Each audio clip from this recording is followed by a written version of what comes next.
Este podcast é produzido pelo Correio Brasiliense. Queria que o senhor traduzisse para o cidadão comum em que exatamente a reforma afeta a vida e o dia a dia, o cotidiano do cidadão comum. Bom, a reforma afeta a vida do cidadão comum de duas formas. Uma que é mais perceptível, que é ele agora vai saber quanto está pagando de imposto em qualquer bem ou serviço que ele comprar. Hoje, o nosso sistema é tão complexo, tão complicado, tão cheio de exceção, que é impossível você saber de fato quanto foi pago de imposto na produção e na comercialização de qualquer coisa que a gente esteja comprando. Tem até uma lei que manda publicar na nota fiscal uma carga tributária estimada, mas posso lhe garantir que aquele número que aparece é um número chutado. Não tem nada a ver com o que foi cobrado de fato na produção daquele bem que você está comprando. A reforma tributária, ela vai tornar o sistema o que a gente chama neutro. Todo o imposto que vai sendo pago ao longo da cadeia vai sendo recuperado na etapa seguinte, integralmente, o que não acontece hoje, de forma que a soma de tudo que foi pago em todas as etapas corresponde exatamente àquilo que o consumidor final está pagando na hora que ele está comprando. Então, uma das características da reforma tributária é que o consumidor brasileiro finalmente vai saber de fato quanto ele está pagando de imposto em qualquer mercadoria ou serviço.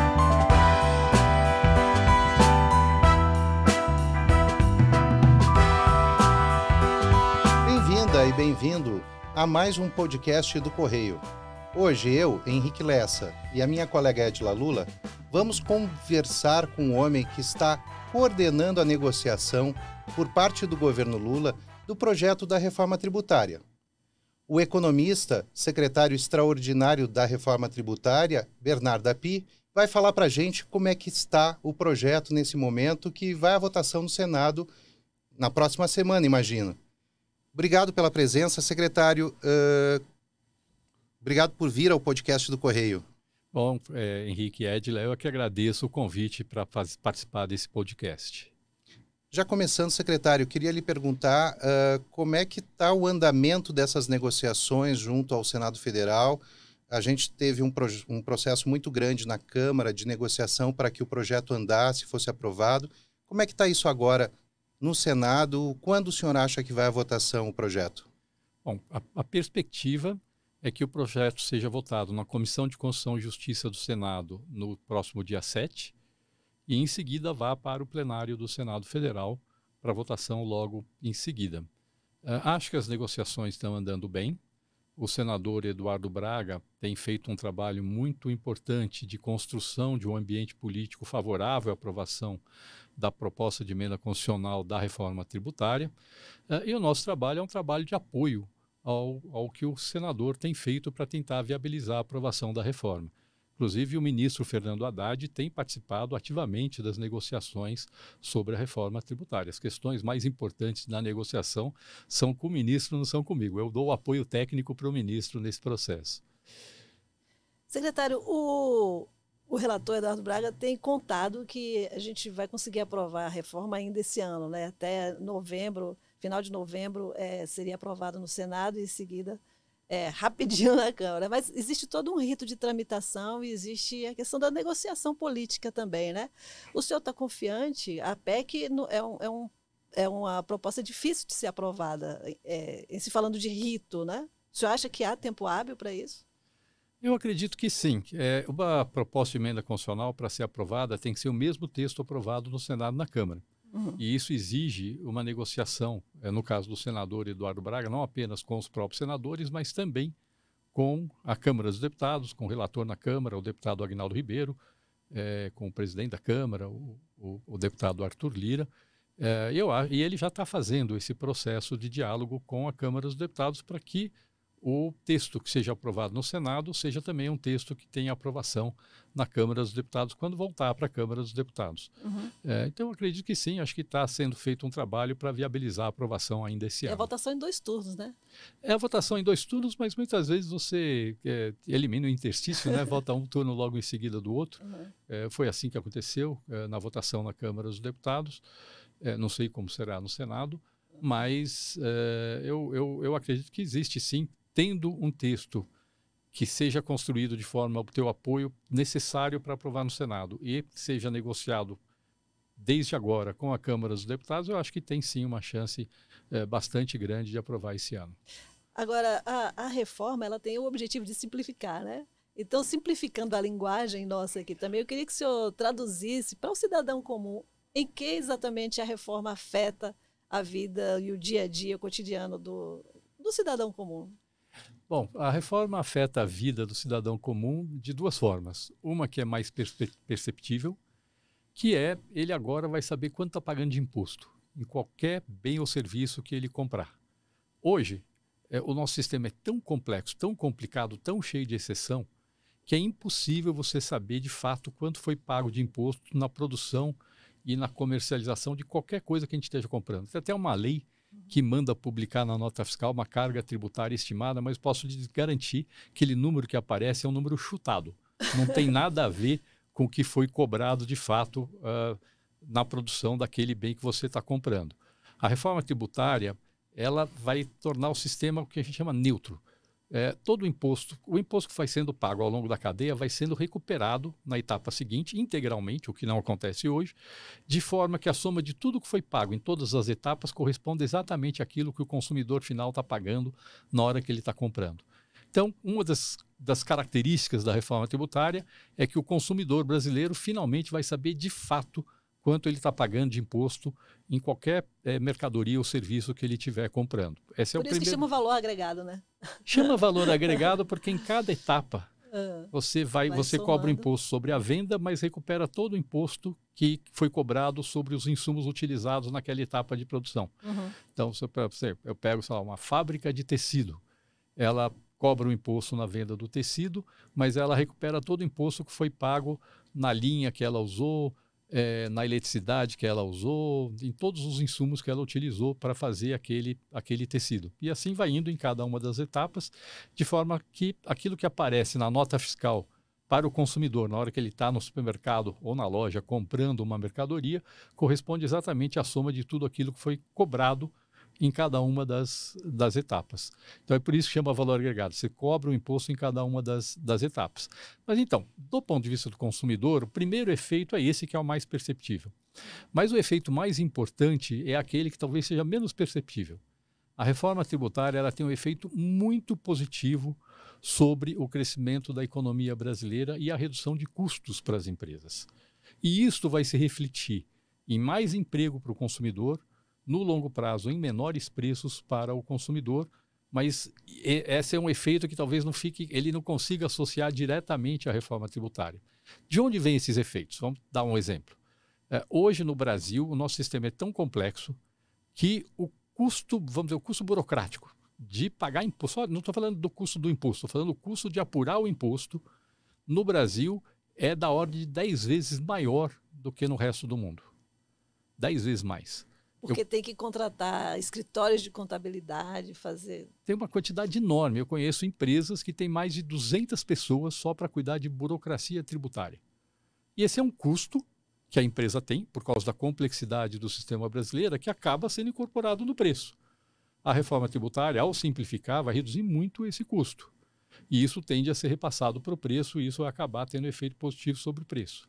Outra característica do sistema tributário brasileiro, o nosso sistema tributário, por vários defeitos, um bom sistema de tributação do valor adicionado, o IVA, que é o que está sendo adotado no Brasil com a reforma tributária, ele desonera completamente investimentos e exportações, ele tributa o consumo.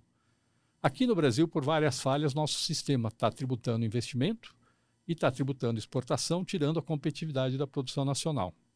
O que acontece por conta disso? O que acontece por conta disso é que o Brasil produz menos do que poderia produzir, porque investe menos. Então, a gente tem menos investimentos, se tem menos investimento, tem menos fábricas, tem menos unidades produtoras, a gente está produzindo menos do que a gente poderia produzir por conta do nosso sistema tributário que onera o investimento. A reforma tributária corrige isso. E, portanto, um dos efeitos é que vai aumentar a produção por conta dessa desoneração do investimento. O terceiro fator é que hoje, no Brasil, a gente organiza a produção de um jeito muito ineficiente e isso acaba reduzindo também a produção de bens e serviços que o consumidor pode consumir. Eu vou dar um exemplo. Se eu quero construir um prédio aqui no Brasil, se eu vamos dizer que se fosse, pensa no mundo sem imposto. Pensa que no mundo sem imposto, com a mesma quantidade de trabalhadores e de capital, se eu construir prédio de concreto armado, eu vou construir 10 prédios. Se eu fizer o mesmo prédio com estrutura pré-fabricada, eu vou construir 11 prédios. Então, no mundo sem imposto, você vai fazer o prédio com estrutura pré-fabricada, tá certo? Porque eu vou construir mais prédios com a mesma quantidade de trabalhadores e capital que eu tenho. No Brasil, por conta da tributação, como a tributação da construção em concreto armado é muito menor do que a tributação da estrutura pré-fabricada, o sistema tributário me leva a produzir 10 prédios em vez de 11.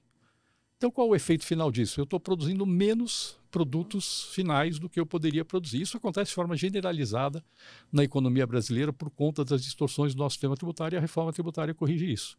Então, como é que isso chega na vida do consumidor, do cidadão brasileiro? Isso vai chegar, uma parte no longo prazo, na forma de uma menor inflação, porque esse ganho, essa redução de custo das empresas vai se refletir no menor custo para ele, e vai se refletir num aumento da produção e do emprego dos trabalhadores brasileiros por conta da correção dessas distorções que existem hoje no sistema tributário brasileiro. Então, nós estamos falando de um efeito que pode ser muito significativo. A gente tem estimado conservadoramente um aumento do PIB potencial brasileiro de 12 pontos percentuais em 15 anos com a reforma tributária, pode ser mais do que isso. Então, nós estamos falando que em alguns anos, nós estamos falando que daqui a 15 anos, cada brasileiro, o poder de compra de cada brasileiro vai estar 12% maior do que estaria sem a reforma tributária. Assim, a qualidade de vida de cada brasileiro vai estar maior do que ela estaria sem a reforma tributária. Então, acho que os efeitos da reforma tributária para o cidadão brasileiro são esses. Um é a transparência, ele vai saber quanto ele está pagando de imposto e vai poder cobrar do governo o retorno por aquilo que ele está pagando. E acho isso muito bom do ponto de vista da cidadania fiscal, né, da cidadania, de reforçar a cidadania. E o segundo é que com certeza vai ter um efeito positivo na qualidade de vida dos brasileiros via esse efeito, vamos dizer, deflacionário da reforma tributária e esse efeito de aumentar o crescimento da economia. Secretário, o senhor fala que o efeito vai ser muito positivo para a sociedade brasileira, para o trabalhador, no médio e no longo prazo. Mas uma questão que a oposição tem batido é contra aumento de impostos. E as pessoas que não conseguem entender essa tecnicidade econômica se perguntam, eu vou pagar mais imposto? Vai acabar com a cesta básica? O feijão e arroz vai ficar mais caro? Essa é a pergunta, porque aquele que não é empresário, que não está contratando 200 pessoas, está mais preocupada com a ponta ali do mercado, do supermercado, se vai aumentar, se não vai aumentar. O que o senhor me diz sobre isso, secretário? Não, a reforma tributária ela é feita de forma a manter a carga tributária global. Então, aquilo que se arrecada de imposto hoje, com proporção do PIB, você vai manter com a reforma tributária. Mas volto a falar, hoje o consumidor está pagando o imposto e está pagando pela ineficiência do sistema atual.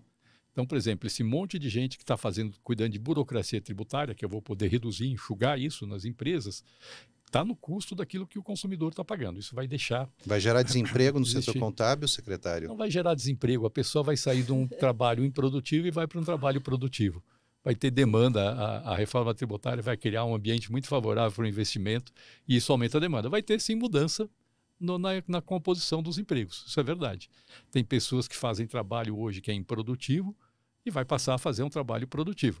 Para dar um exemplo, hoje tem distorções no sistema tributário que fazem com que eu tenha incentivo tributário para um caminhão sair de um estado, ir para um segundo estado, ir para um terceiro estado e voltar para o estado de onde ele saiu carregando a mesma mercadoria. Isso vai deixar de existir com a reforma tributária. Você vai dizer, mas o caminhoneiro vai ser desempregado? Não. Agora, o caminhoneiro, em vez de ficar dando uma volta inútil pelo país carregando uma mercadoria, vai levar a mercadoria até o consumidor final. A gente vai carregar mais mercadorias até o consumidor final, em vez do caminhoneiro carregar menos combustível. Exatamente. Em vez de deu, na verdade, fazer o caminhoneiro dar uma volta que não produz nada para a sociedade, tá certo? Absolutamente nada, gasta combustível, estrada, caminhão. Ele agora vai fazer um trabalho que vai ser levar mais produtos para mais gente poder consumir. Esse é o efeito da reforma tributária. Então, a sua pergunta sobre carga tributária, a carga tributária no agregado vai estar mantida. Tem uma redistribuição, sim. Alguns produtos vão ter uma tributação menor, outros vão ter uma tributação maior. Isso é um efeito de ter a reforma tributária, que reduz essa quantidade enorme de exceções que a gente tem hoje. Hoje a gente pode dizer que a gente tem um sistema que só tem exceção, que não tem regra. Agora vai ter um sistema que vai ter ainda exceções.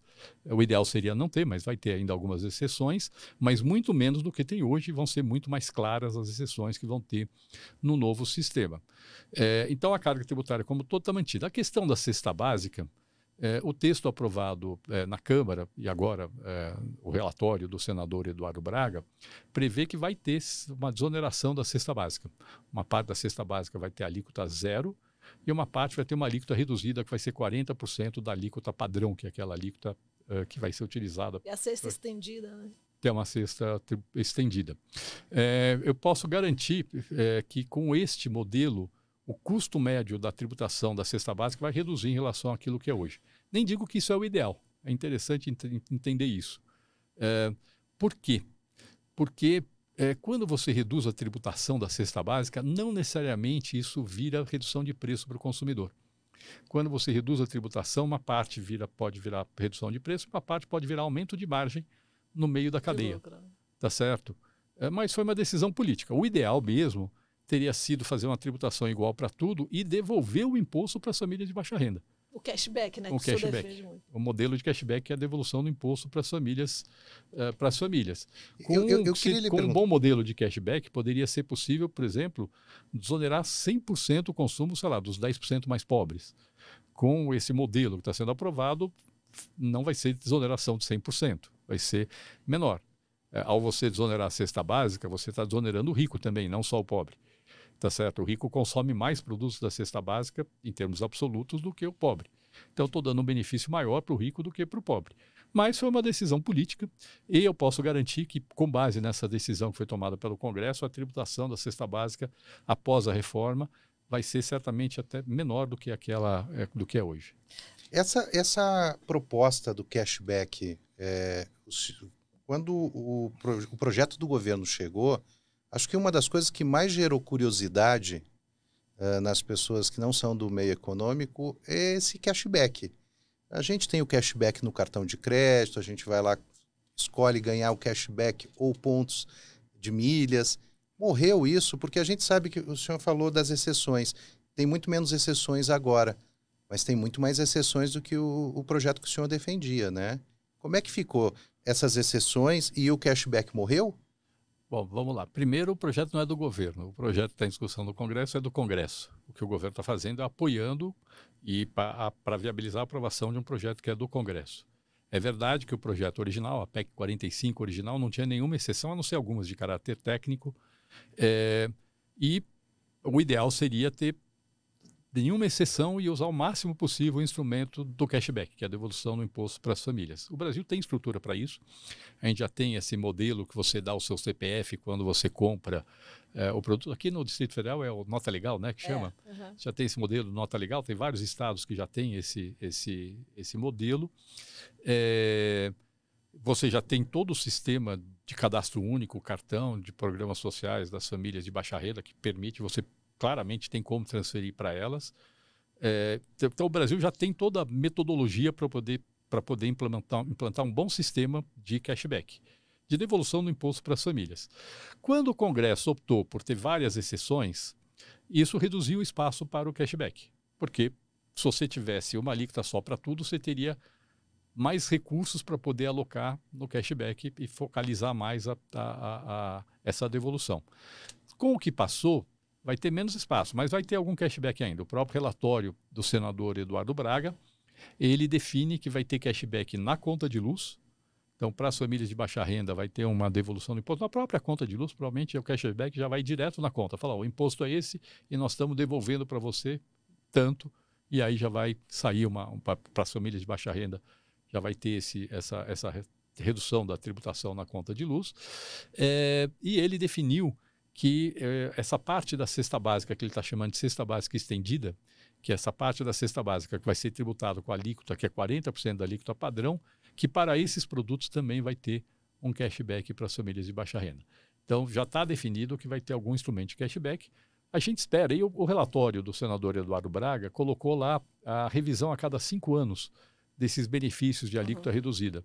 A gente espera que, ao longo desse processo de revisão, se constate que o mecanismo do cashback, de fato, é mais eficiente do que o mecanismo de redução da alíquota e que a gente possa ir migrando, talvez progressivamente, dificilmente isso vai acontecer do dia para a noite, mas progressivamente para um sistema que você tem menos desoneração e mais devolução do imposto para as famílias de baixa renda. Secretário, agora voltando a falar sobre a carga tributária, né, que é o grande receio de todos, não só do cidadão, como dos empresários também, de elevação de carga, o Eduardo Braga ele criou uma trava, né, ele criou um teto para que ter garantia de que a alíquota não será aumentada. E a gente tem visto algumas críticas, eu vejo muitos analistas dizerem que isso não vai funcionar. O senhor participou dessa discussão, eu não sei se o senhor chegou àquela fórmula, né, que ele estabeleceu a média entre 2012 e 2021. Então, por que esse período e que garantias a gente pode ter de que a trava vai funcionar?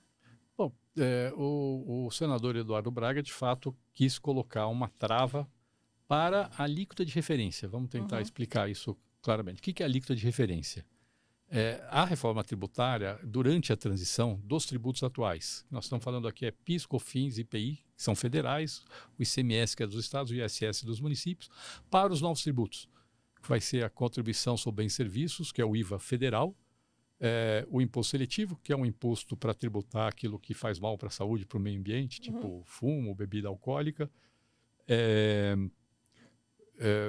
esses dois tributos, então a CBS e o imposto seletivo, vão arrecadar o mesmo que arrecada o PIS, COFINS e o IPI. E o imposto sobre bens e serviços, o IBS, que vai ser o IVA dos estados e municípios, que vai ser gerido conjuntamente pelos estados e municípios, que vai manter a mesma arrecadação que tem o ICMS e o ISS. O que o relator colocou foi colocar o seguinte: olha, em 2 momentos, um em 2030, eu vou checar, porque a reforma tributária tem 2 transições. Os tributos federais, a mudança dos tributos federais ocorre em 2027. E a mudança dos tributos dos estados e municípios ocorre ao longo de 5 anos, começando em 2029 e terminando em 2033. 33 termina. E aí, ele colocou 2 travas. Ele falou o seguinte: olha, em 2030, eu vou checar se a arrecadação dos tributos federais, como proporção do PIB, se ela tiver maior do que essa média de 2012 a 2021, eu vou reduzir a alíquota dessa contribuição sobre bens e serviços de forma a que a carga tributária não ultrapasse a média de 2012 a 2021. Em 2035, eu vou checar a arrecadação de todos os novos tributos, a CBS, o IBS, o imposto seletivo, com proporção do PIB em 5 anos, de 2029 a 2033, e vou comparar com a arrecadação PIS, COFINS, IPI, ICMS, ISS de 2012 a 2021. E se a arrecadação com proporção do PIB for maior que esse período passado, eu vou fazer um ajuste nessa alíquota de referência. O que é essa alíquota de referência? É a alíquota que é adotada automaticamente durante a transição. Então, a alíquota de referência da CBS é a alíquota que é adotada automaticamente durante a transição para a contribuição sobre bens e serviços. No caso do IBS, que é dos estados e municípios, vai ter uma alíquota de referência estadual e uma municipal. E essas 2 alíquotas são adotadas, vão crescendo ao longo dessa transição de 2029 até 2033. O que ele está falando é que essas alíquotas de referência, que são adotadas automaticamente, vão ter que ser fixadas de forma a não aumentar a carga tributária. Mas a reforma mantém a autonomia dos entes em fixar a sua alíquota. Isso é uma coisa importante. Então, um ente, ou a União, ou um Estado, ou cada município, vai ter autonomia para, se quiser, botar a sua alíquota abaixo ou acima dessa alíquota de referência. É uma decisão política por lei. Vamos poder colocar acima? Eu imaginei que Não. A trava é para a alíquota de referência. Você não tira a autonomia. Agora, tem o desgaste político de você dizer: eu estou aumentando a tributação. E como eu falei, esse novo sistema vai ser muito mais transparente. Se aumentou a alíquota 1%, o preço ao consumidor sobe 1% de tudo.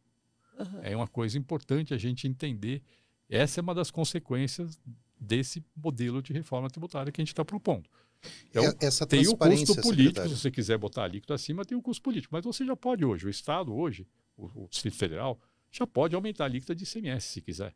Não tem nenhuma vedação, mas tem o ônus político. Neste caso, vai ter um ônus político e vai ser mais explícito ainda qual é o efeito para o bolso do consumidor desse aumento de alíquota. Então Mas vai ser uma coisa simbólica, na verdade, pelo que eu não estou é entendendo. bem simbólico, porque essa alíquota que é adotada automaticamente, ela está travada, ela tem essa trava de carga tributária. Certo. Mas você não está amarrando a política fiscal de uma forma que nunca mais você possa gerir a sua arrecadação. Eu acho que é importante não ter essa uma trava excessiva para a política fiscal, porque isso sim pode ser um problema. Quer dizer, não adianta as pessoas falarem, olha, eu quero aumentar gasto e não pode aumentar a arrecadação. Tá certo? Se as pessoas não quiserem que aumente a alíquota, que trabalhem para cortar gasto. É importante a gente entender isso. Não dá para você querer falar, não, eu quero aumentar gasto e quero reduzir a arrecadação. A conta não fecha. Mas o presidente Lula já disse que não quer cortar gastos na sexta-feira passada num café da manhã com jornalistas, certo, secretário? Os gastos de investimento. O governo tem um compromisso em ter um resultado fiscal consistente e sinalizar que vai ter uma queda da dívida pública no longo prazo. Eu acho que o presidente Lula apoia também essa política. Deixa eu lhe fazer uma pergunta. Você falou bastante sobre o IVA dual, sobre toda essa composição dessa alíquota básica. No final das contas, essa alíquota básica significa que se o cidadão for a uma loja comprar um telefone celular, ele vai numa loja na Europa, ele paga um valor de IVA lá, 20%. Então, ele tem lá um valor de referência que é do aparelho celular, que é 100 euros, paga 120 euros, que seria o IVA, os 25 euros extra de imposto. Até porque é discriminado de forma diferenciada. No caso, nos primeiros estudos da colaboração, como o senhor disse, do governo federal nesse projeto da PEC 45, falava-se em alíquotas em torno de 21%, 22%, algumas projeções que seria o IVA sem exceções. Hoje, já se fala em quase 28%. Conversando com alguns parlamentares, eles dizem assim, aqui no Senado, a coisa mais difícil é reduzir incentivos e benefícios. É mais fácil criar novos. Mas reduzir os que a Câmara deu dentro da proposta da reforma tributária, eles dizem que é muito difícil dentro do Senado Federal. Então, assim, a gente poderia vir a ter um dos maiores IVAs comparado com outros países da OCDE e com os países do Ocidente aqui. O que o senhor acha disso? Quanto é que vai ser? Quanto é que a gente vai pagar? Quanto é que a gente vai pagar quando comprar um telefone celular ou um feijão de imposto lá? 30%? Acho que a pergunta não é essa. A pergunta que você tem que fazer é quanto você paga hoje de imposto quando você compra um telefone celular. Hoje, quando você compra um telefone celular, se você pegar um estado com a alíquota mais comum dos estados de ICMS, que é 18%, e uma alíquota de PIS/COFINS de 9,25%, você está pagando sem IPI, você está pagando 34,4% do preço do celular sem imposto.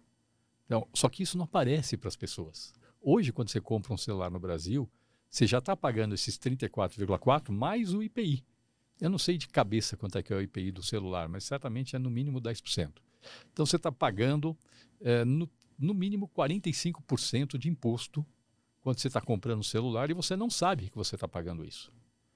Agora, a reforma tributária vai deixar clara qual vai ser essa carga tributária. Você tem razão, a nossa estimativa é que se não tivesse exceção nenhuma, exceto as de caráter técnico, a alíquota ficaria entre o ano de 20,7% e 22%. Com as exceções introduzidas pela Câmara, ela iria para algo entre 25,5% e 27%. Com as mudanças do Senado, a gente está fazendo as contas ainda, mas tem um ponto aqui que se colocou que não é verdade. O Senado mitigou algumas das exceções feitas pela Câmara. Então, por exemplo, tinha a previsão de uma alíquota reduzida de 40% da alíquota padrão para todo o transporte coletivo de passageiros. Ficou essa alíquota reduzida só para o transporte urbano e metropolitano, que no fundo é subsidiado, né, pelos municípios, pelo DF, e os outros vão ter um regime específico que provavelmente vai ter uma alíquota mais próxima da atual e não menor do que a atual, que é o que resultaria se mantivesse do jeito que estava. Então foram feitas algumas mudanças que mitigam um pouco os efeitos. A gente ainda está fazendo as contas, mas a gente não espera um aumento muito grande em relação àquilo que saiu da Câmara na alíquota de referência com as mudanças que foram introduzidas pelo Senado Federal. A alíquota vai ser alta? Vai ser. Mas o fato é que ela vai ser mais baixa do que a alíquota que a gente tem hoje. Esse é o ponto que as pessoas não entendem. As pessoas falam, a alíquota vai ser muito alta. Não. A alíquota alta é que a gente paga hoje. É isso que eu estou falando. Telefone celular pode estar pagando aí 45% de imposto no telefone celular que você está comprando, sem que você saiba que você está pagando todo esse imposto. E essa é uma grande mudança, né? Na reforma tributária, nesse processo de dar mais transparência, na reforma tributária, a alíquota vai incidir sobre o preço sem imposto. E hoje no Brasil, a alíquota incide sobre o preço com imposto. Então é totalmente diferente, tá certo? Só para dar um exemplo. Hoje, se eu tiver uma alíquota de 20% sobre o preço com imposto, na verdade, o preço sem imposto é 80%. A alíquota sobre o preço sem imposto é 25%. Então, assim, as pessoas vão comparar a alíquota sem imposto de 25% com a alíquota atual, que é 20%, e falar, é a mesma coisa. Só que um deles incide sobre o preço com imposto e o outro incide sobre o preço sem imposto. E isso vai dar muito mais transparência para o nosso sistema tributário em relação àquilo que a gente tem hoje. É o juro sobre o juro, aquele famoso? Sou uma cascata. Secretário, aproveitando esse assunto, uma das críticas, né, que o governo vinha sofrendo ao longo dos debates no Senado, especialmente no Senado, diz respeito àquele estudo que foi feito pela sua secretaria, né, com estimativas de alíquotas. E ouvindo os especialistas, alguns tributaristas, eles dizem que daria para o governo fazer uma estimativa mais exata se a Receita liberasse, por exemplo, os dados tributários atuais das empresas, né, dados do SPED, por exemplo. Por que exatamente o governo o relator, vamos dizer, né, não pode definir uma alíquota imediatamente, e por que as estimativas não podem se aproximar mais da realidade? Não, acho que a questão é a seguinte, a alíquota, tem vários fatores que afetam a alíquota que vão depender da regulamentação da reforma tributária. Então, vou dar um exemplo. A reforma tributária mantém a carga tributária total. Imposto seletivo, IBS e CBS. Tá certo? Nós estamos discutindo a alíquota de IBS e CBS. Quanto mais eu arrecadar de imposto seletivo, menor vai ser a alíquota do IBS e da CBS. Esse é um ponto importante. Se a regulamentação da incidência do imposto seletivo ainda vai ser feita depois por lei complementar. Segundo, tem vários regimes que a gente chama de regimes específicos de tributação. Alguns de caráter técnico, como é o caso de combustíveis, serviços financeiros, operações com bens imóveis, e alguns que foram colocados por razões políticas, como bar, restaurante, agência de turismo. Neste caso, a regulamentação de como vai ser esse regime específico, que não está definido agora, vai afetar a alíquota também para frente. Tem um terceiro fator que afeta a alíquota, que na verdade, o que você tem de sonegação e inadimplência no sistema tributário atual e evasão, quer dizer, gente que deixa de pagar tributo porque interpreta a legislação de um jeito diferente do governo, isso afeta a alíquota de referência, afeta essa alíquota do novo imposto. A gente espera que vai cair a sonegação, a gente espera que vai cair a inadimplência e essa elisão fiscal, porque o novo sistema vai ser muito mais simples, vai ter um sistema de cobrança muito mais eficiente do que o sistema tributário atual. Agora, a gente não consegue saber exatamente com precisão qual vai ser esse efeito. A gente trabalha com algumas hipóteses, alguns ranges. É por isso que a gente não define uma alíquota, a gente define um intervalo de alíquota. Então, tem vários fatores que afetam a alíquota na frente que não estão definidos já. Alguns que vão depender da regulamentação, do imposto seletivo, dos regimes específicos de tributação, e alguns que vão depender de quanto a mudança no sistema de cobrança vai reduzir sonegação, inadimplência, que a gente sabe que vai cair, eu tenho certeza que vai cair, agora eu não sei quanto vai cair. Então não tem como cravar uma alíquota hoje. É impossível fazer isso. É literalmente impossível. Seria uma irresponsabilidade querer cravar uma alíquota. Agora, a gente tem feito, o estudo de projeção de alíquota tem sido feito com base numa estrutura com uma base de dados muito grande, extremamente grande, não é uma planilha de Excel, é um sistema extremamente complexo, e o TCU auditou esse sistema. E o TCU falou, olha, ok, a gente reproduziu as simulações que foram feitas pelo Ministério da Fazenda e chegaram ao mesmo resultado. Então, de fato, não é um sistema que você pode passar para o público em geral, porque é difícil, assim, é extremamente complexo. Aí veio demandas do Senado que queria ter dado de todas as operações, de todas as notas fiscais, de todas as empresas brasileiras. Pessoal, se eu passar isso para uma empresa, eu estou dando para uma empresa uma vantagem competitiva em relação aos concorrentes. Primeiro que eu estou passando dado protegido por sigilo fiscal. Por mais que você tire o CNPJ da empresa... Mas se você acha que você não vai reconhecer o que é a Petrobras no meio desses dados, qual é a empresa que vende derivados de petróleo num valor super alto, você sabe qual é a empresa. Tá certo? Você não tem como... Você vai reconhecer... Você pegando esses dados, pelo menos as grandes empresas, automaticamente você sabe qual é a empresa mesmo que não tenha o CNPJ. E segundo, foi aparecer uma ideia de passar isso para uma empresa. Aí vai ter uma empresa no Brasil que vai ter esses dados, que vai ter uma vantagem competitiva em relação a todos os outros competidores que não têm essa base de dados. Não dá, né? Assim, tem que se pedirem para o governo fazer alguma simulação, a gente faz. Agora, poder passar para uma empresa privada, uma base de dados que ela vai poder ter dados que nenhuma outra empresa no Brasil tem, e mais, são dados protegidos por sigilo, isso realmente não dá para ser feito.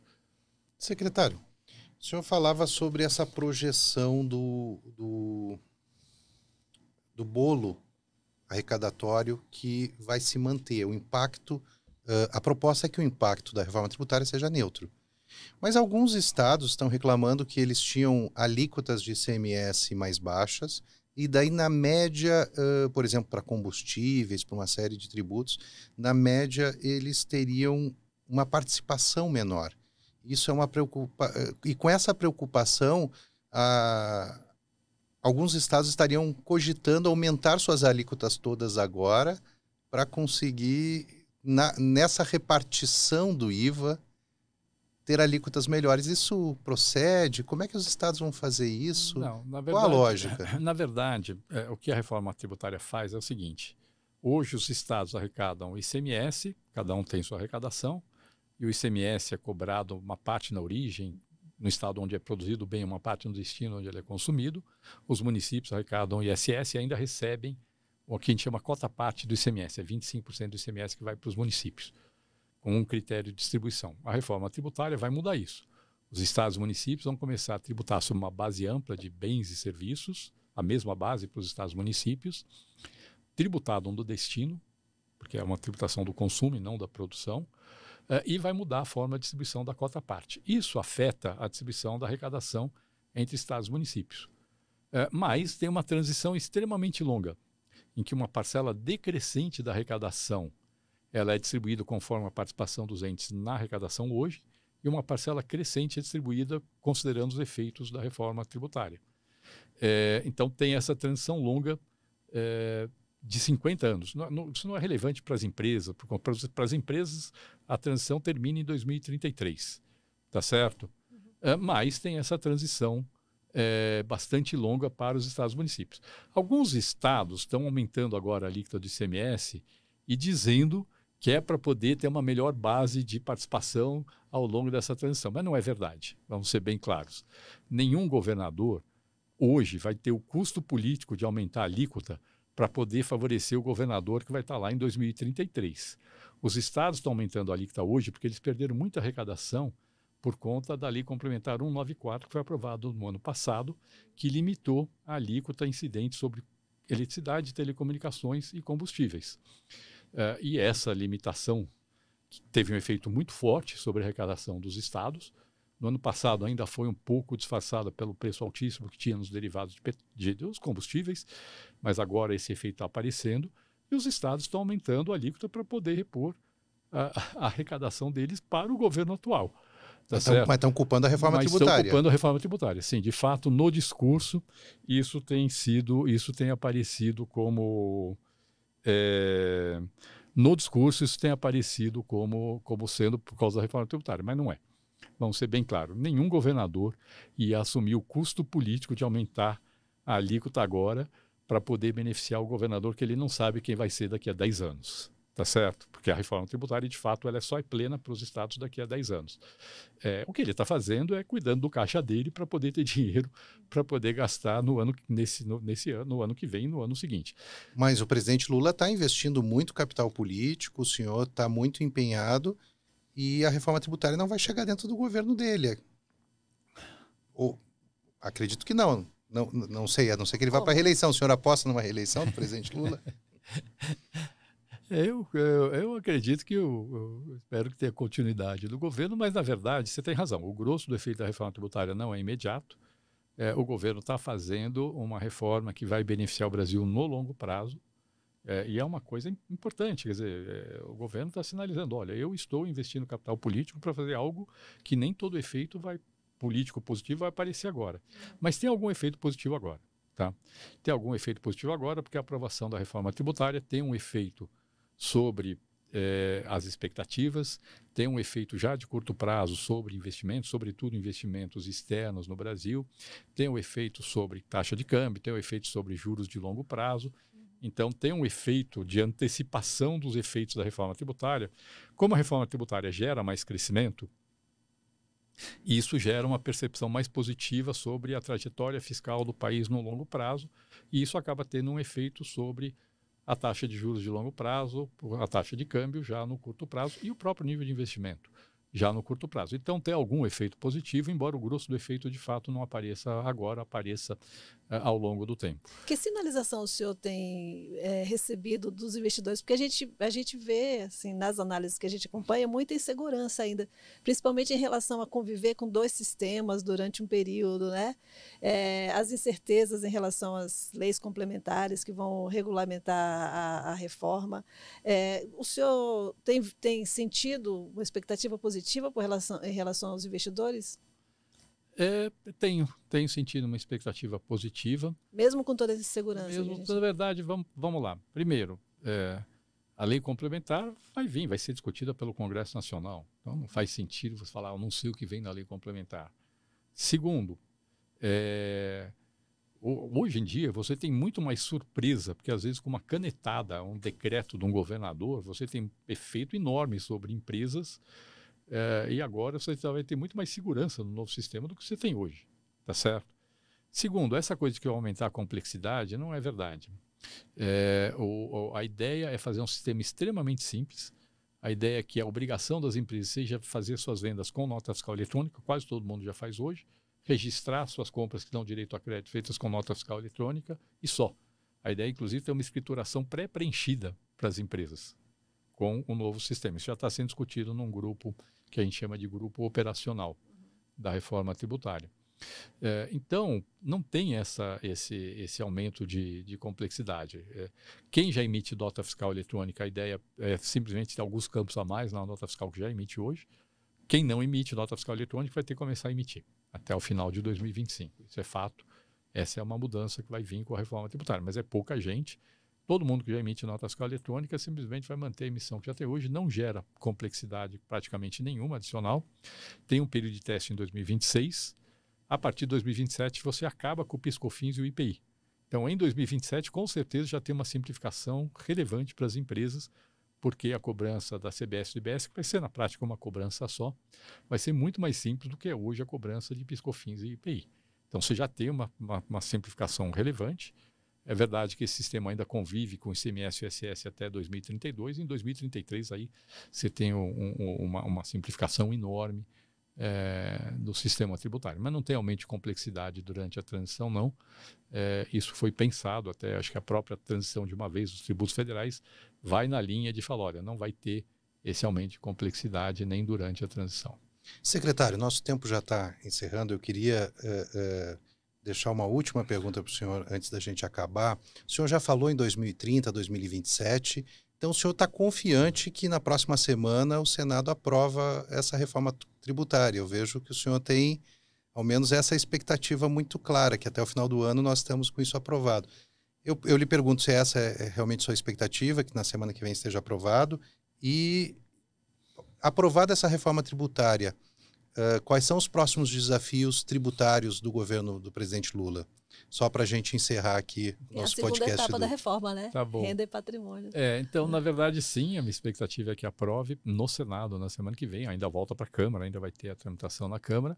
As próximas etapas são a lei complementar, que a ideia é discutir no ano que vem, a lei complementar que vai regulamentar esse novo sistema tributário, e a reforma do imposto de renda. Uma parte da reforma do imposto de renda pequena já foi enviada para o Congresso. Por exemplo, esses projetos de lei que tratam de tributação de offshore, que são empresas de brasileiros no exterior, que são usadas para fazer muitas vezes aplicações financeiras, e fundos exclusivos, que são aqueles fundos que só tem um cotista ou uma família, que são pessoas de altíssima renda, com patrimônio maior que 10 milhões de reais para poder ter um fundo exclusivo, que hoje são beneficiados por um diferimento, que eles só pagam imposto na hora que se sacar ou trouxer o dinheiro de volta para o Brasil, no caso de uma offshore, ou tirar o dinheiro do fundo, enquanto que as pessoas de classe média que aplicam no fundo de investimento são tributadas a cada 6 meses. Está se adotando, na verdade, um sistema isonômico para quem tem grande patrimônio e tem offshore ou fundo exclusivo para pagar todo ano sobre o seu rendimento, como as pessoas pagam hoje, a classe média paga hoje no Brasil. Então, isso é uma primeira parte, mas tem uma segunda parte que ainda vai vir no ano que vem. E o objetivo, tanto da reforma da renda quanto do consumo, são 2 objetivos. É tornar o sistema mais eficiente, ou seja, favorecendo mais o crescimento, e tornar o sistema mais justo. Corrigir distorções que muitas vezes permitem que pessoas de alta renda, alto patrimônio, paguem menos imposto que pessoas de baixa renda, baixo patrimônio. Basicamente é isso, e isso é o que vai orientar, isso que orientou a reforma da tributação do consumo, e é isso que vai orientar a reforma da tributação da renda. Secretário Api, muito obrigado por ter prestigiado o podcast do Correio. Eu sei que o assunto, ainda ficamos com muitas dúvidas, mas é o tempo que nós temos. Muito obrigado por ter vindo. Eu é que agradeço o convite. Obrigado a você, Henrique. Obrigado, Edla. Esse foi o podcast do Correio Brasiliense. Obrigado por acompanhar eu e a minha colega Edla Lula nessa conversa com o secretário Bernardo Api. E escute o podcast completo no Spotify, no YouTube, e nos siga em todas as redes sociais. Até a próxima!